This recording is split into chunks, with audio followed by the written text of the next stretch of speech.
Hello student, मैं shine Luthra. आज मैं आपको क्लास 5th की हिंदी की मैथ का पेज नंबर 143 से करवाऊंगी। इससे पहले के सभी पेजेस जो है हमारे चैनल में अपलोडेड हैं, आप जाके चैनल की प्लेलिस्ट में देख सकते हैं।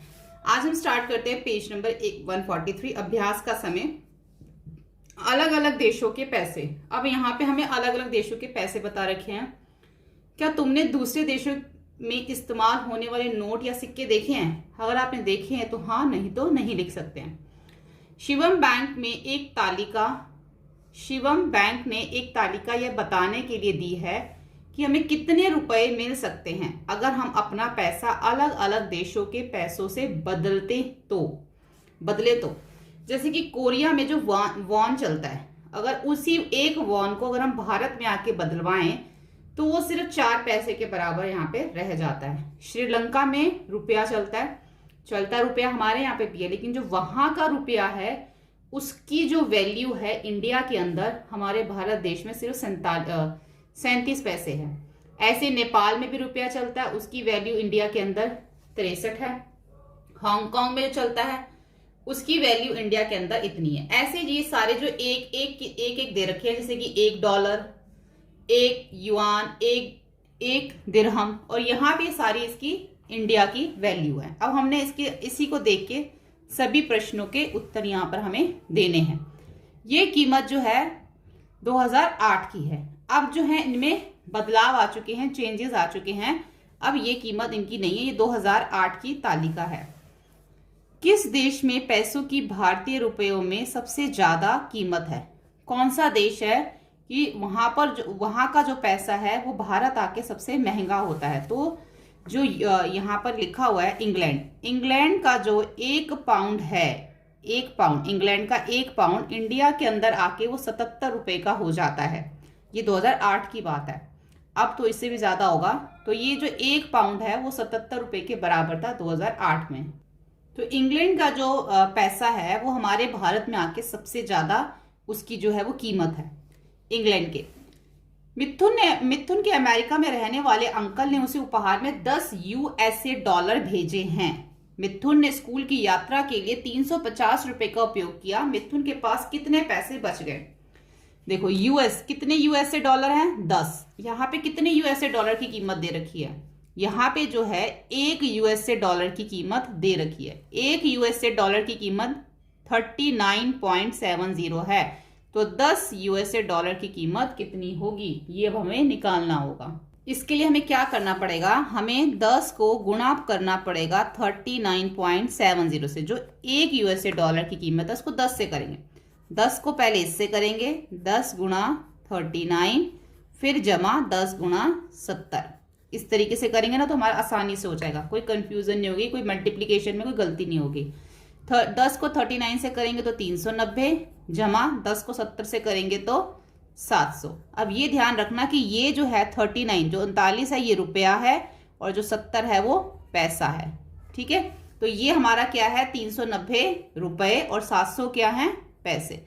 तो 700 पैसे को भी हमें रुपए में बदलना पड़ेगा, क्योंकि ये तो पहले से ही रुपये, इसको तो बदलने की जरूरत नहीं है, इसको बदलना पड़ेगा। तो 700 पैसे किसके बराबर होते हैं? 700 पैसे का मतलब होता है 7 रुपए, क्योंकि 100 पैसे 1 रुपए के बराबर होते हैं। 200 पैसे 2 रुपए के बराबर होंगे, तो 700 पैसे 7 रुपए के बराबर होंगे। तो ये हो गए 390 जमा में 7।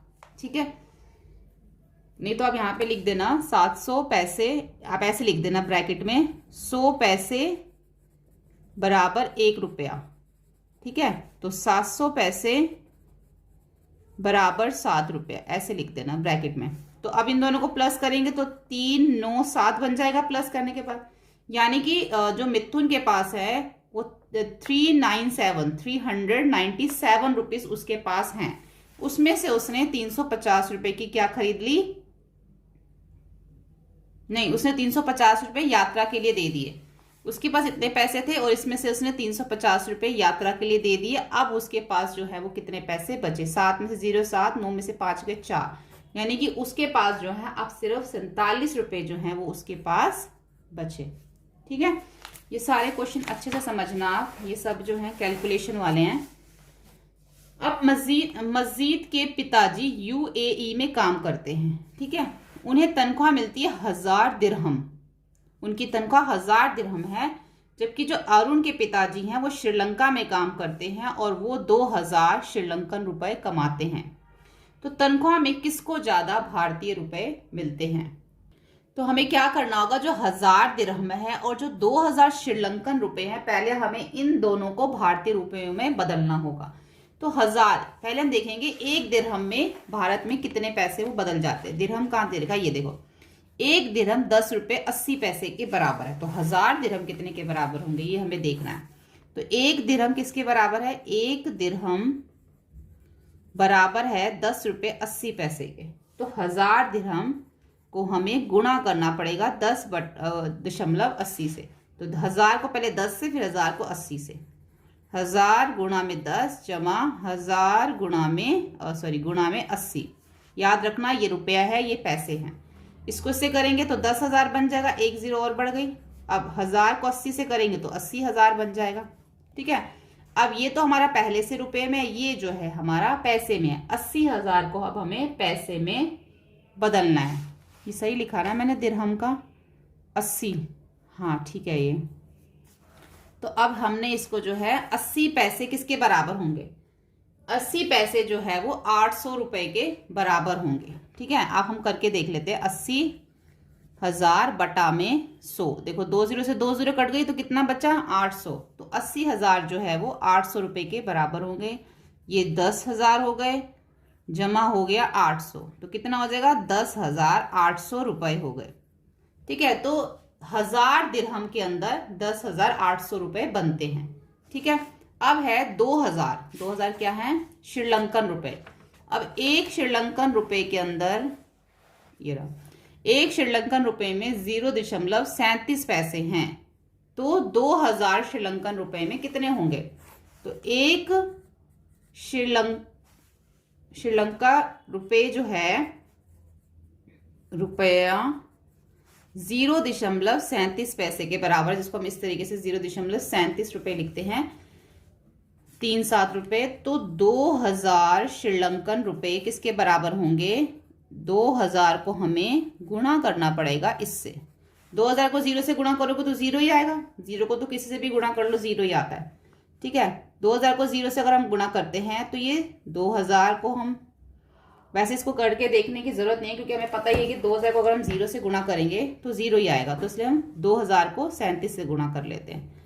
ठीक है, अब ये हमारा पैसे है, क्योंकि रुपए की जगह पे हमारा क्या लिखा हुआ है, 0 लिखा हुआ है, यानी कि रुपए की जगह पे हमारे पास कुछ नहीं है। ये हमारा पैसे है, 37 पैसे। तो 2000 को जब हमने 37 से गुणा करेंगे तो हमारा कितना आएगा, इसको हम इसको करके देख लेते हैं। 2000 को 37 से गुणा करेंगे तो हमारा 74,000 आ जाएगा। ठीक है, अब ये 74,000 जो है ना पैसे है, अब इस पैसे को हमने रुपए में बदलना है। तो 74,000 बटा में 100, 2 जीरो से 2 जीरो कट जाएंगे तो कितना बचेगा, 740 रुपए बन जाएंगे ये। ठीक है, यानी कि अरुण के जो पिता की तनख्वाह है जो कि 2000 श्रीलंकन रुपए थे वो है 740, और मस्जिद के पिता की जो तनख्वाह है जो कि 1000 दिरहम थे वो है इंडिया के अकॉर्डिंग 10,800। तो किसकी तनख्वाह ज्यादा हो गई, मस्जिद के पिता की, क्योंकि ये 10,800 है। तो हम ये लिख देंगे, तनख्वाह में मस्जिद के पिता को अरुण के पिता से ज्यादा भारतीय रुपए मिलते हैं। क्या लिखेंगे, इसलिए तनख्वाह में मस्जिद के पिता को अरुण के पिता से ज्यादा भारतीय रुपए मिलते हैं। नीचे हमें एक लाइन लिखनी पड़ेगी ये। उसके बाद आ जाता है, लीना की आंटी उसके लिए चीन से तोहफा लाई, उसकी कीमत है 30 युआन। पता करो यह भारतीय रुपए में कितने हैं, कि 30 युआन हमें बताने हैं कि कितने हैं। अब यहाँ पे एक युआन की क्या कीमत दे रखी है हमें, कहाँ है युआन,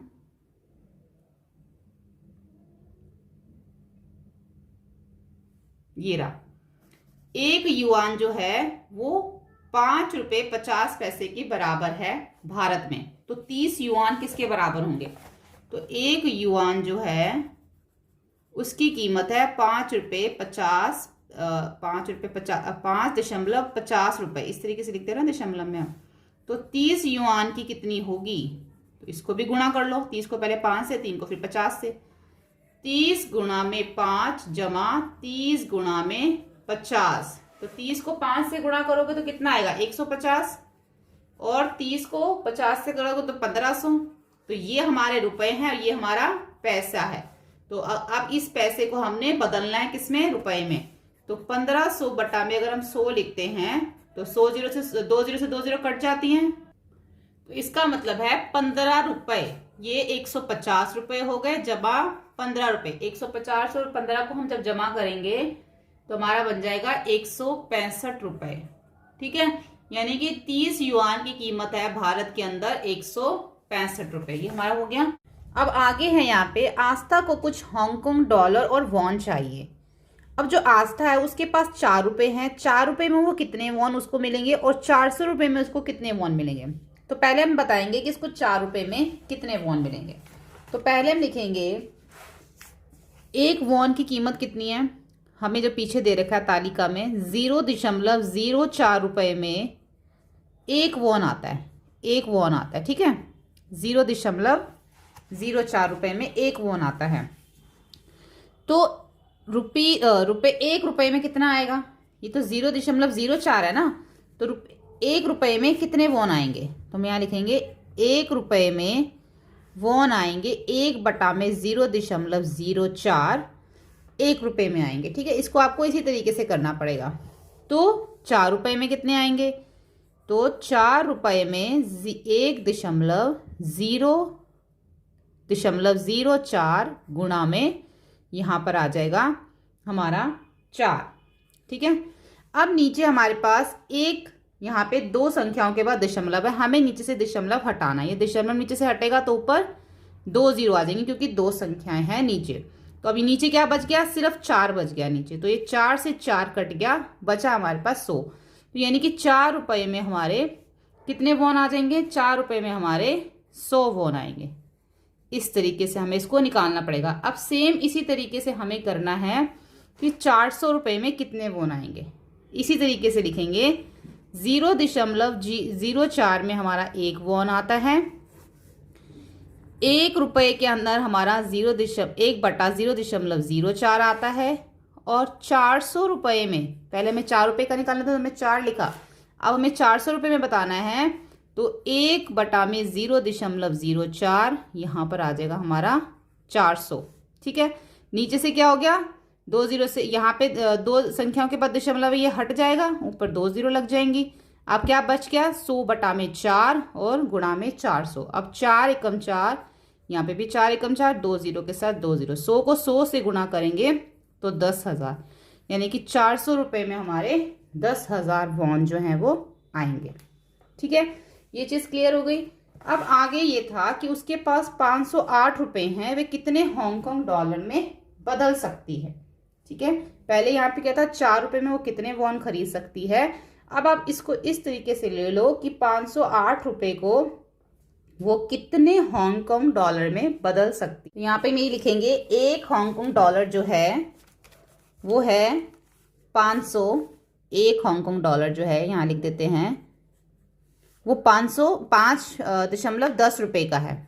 तो 99 हांगकांग डॉलर कितने के होंगे, 5.10 को 99 से गुणा कर देंगे। ठीक है, यहाँ पे हम 100 नहीं लिख रहे, ये नहीं लिख रहे कि 1 डॉलर इतने का तो 100 डॉलर 510 के कितने, क्योंकि वो इससे फिर जो इसका ये 508 है ना, इससे ऊपर चला जाएगा। इसके पास सिर्फ 508 रुपए हैं। अगर हम यहाँ लिखते हैं कि 100 डॉलर कितने के होंगे, तो अगर हम 5.10 को 100 से गुणा करते हैं तो वो 508 से ऊपर चला जाएगा, और इतने पैसे तो उसके पास है ही नहीं, तो ये क्वेश्चन हमारा गलत हो जाएगा। इसलिए हमें इसको 99 डॉलर से गुणा करना पड़ेगा। अगर हम इसको 99 डॉलर से गुणा करते हैं तो हमारा आएगा 504.90। अगर हम इन दोनों को गुणा करते हैं तो हमारा आएगा 504.90, यानी कि 1 डॉलर जो 5.10 रुपए का है, तो 99 डॉलर 5.10 को 99 से गुणा करेंगे तो 99 डॉलर की जो कीमत हो गई 504.90 रुपये हो गई। ठीक है, अब उसके पास जो है 508 रुपये हैं, तो वो क्या कर सकती है, वो 99 डॉलर जो है 504 रुपये में वो 99 डॉलर खरीद सकती है, या फिर 504 रुपये को वो 99 डॉलर में बदल सकती है। डॉलर खरीदेगी, 99 डॉलर खरीद लेगी। उसके पास कितने पैसे बचेंगे, तो 508 में से हमें माइनस करना होगा 504.90, तो उसके पास बचेंगे 3.10 रुपए। इतने पैसे उसके पास बदल जाएंगे, यानी कि वो $99 खरीद सकती है 508 रुपए के अंदर, फिर भी उसके पास 3 रुपए बच जाएंगे।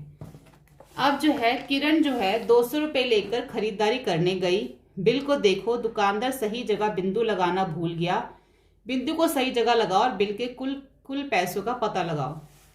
अब देखो यहाँ पे ये जो है ना, ये सामान उसने खरीदा तो ये कितना होगा, 12 रुपए 50 पैसे होगा, ये 50 रुपए 25 पैसे होगा, 27 रुपए 25 पैसे होगा, और ये 60 रुपए होगा। हर एक दो संख्याओं के बाद आपका 1 दशमलव लग जाएगा। जमा करोगे तो 150 रुपए कुल बनेंगे। ठीक है, कौन सा शहर ठंडा है हमें बताना है। मैं हिमाचल प्रदेश में रहता हूँ। सर्दियों में वहां का तापमान 2 डिग्री सेल्सियस हो जाता है। कभी कभी पानी के पाइपों में बर्फ जम जाती है।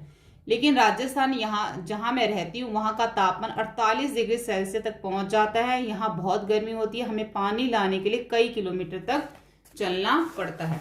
अब ये जो 16 जनवरी 2008 का शाम के 3 बजे इन शहरों का तापमान रिकॉर्ड किया गया। कहाँ? शाम के 3 बजे। ठीक है, ये जो है तापमान, ये सारा जो है वो रिकॉर्ड किया गया है। तो किस जगह का तापमान 3 बजे सबसे ज्यादा था? उस समय कौन सी जगह सबसे ठंडी थी? यानी कि 3 बजे कौन सी जगह सबसे गर्म थी और 3 बजे ही कौन सी जगह जो थी वो सबसे ठंडी थी।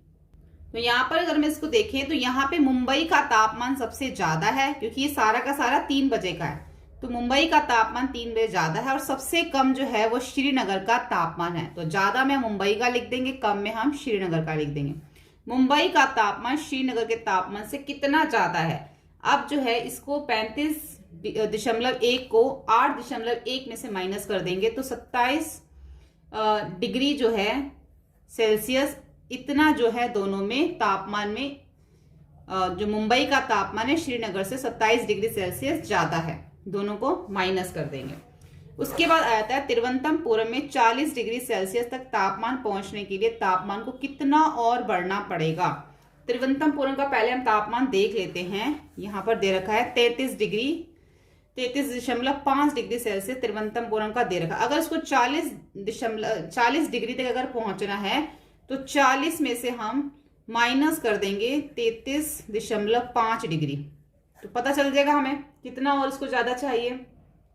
तो ये आ जाएगा हमारा 6.5 डिग्री जो है, इतना तापमान अभी और जब होगा तब वो 40 डिग्री के पास पहुंचेगा तिरुवनंतपुरम का।